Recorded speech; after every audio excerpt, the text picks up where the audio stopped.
রহমান রহিম। আজকের এই 31 দফা আহ, আলোচনা অনুষ্ঠানের আহ, তিন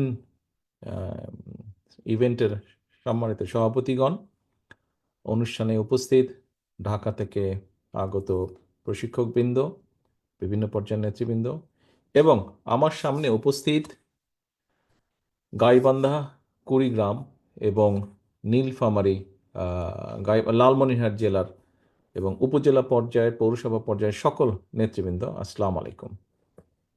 আমার মনে হয় বক্তব্য বোধহয় দেবার খুব একটি বিষয় কিছু নেই এখন, কারণ আপনাদের সাথে কম বেশি যারা আমার কাছে কিছু জানতে চেয়েছেন, কথা প্রসঙ্গে যেই ক্লাব বলেছি, আমার মনে হয় বক্তব্যের মূল বিষয়গুলি কম বেশি চলে এসেছে।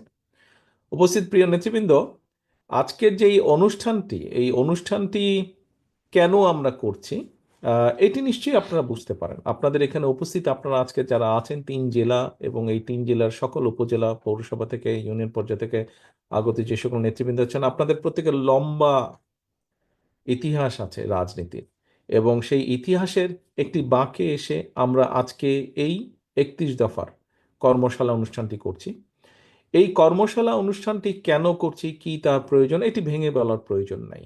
এই এক কথায় বলতে হলে এই কর্মশালা বা এই 31 দফা, এটি হচ্ছে এই দেশের জন্য, এই জাতির জন্য।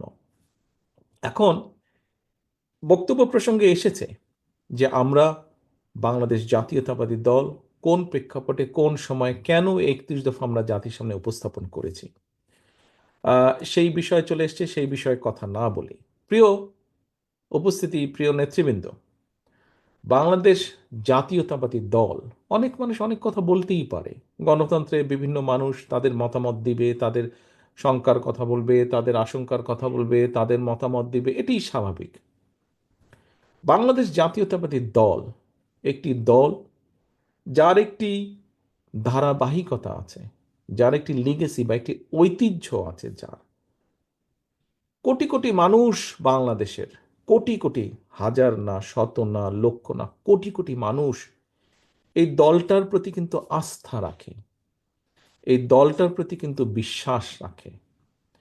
এই দলটার রাজনৈতিক আদর্শ বলেন, এই দলটার রাজনৈতিক কর্মসূচি বলেন, এই দলটির পরিকল্পনাগুলো বলেন, সেগুলো বাস্তবায়নের জন্য আমরা এই দলটি সৃষ্টির পর থেকে দেখে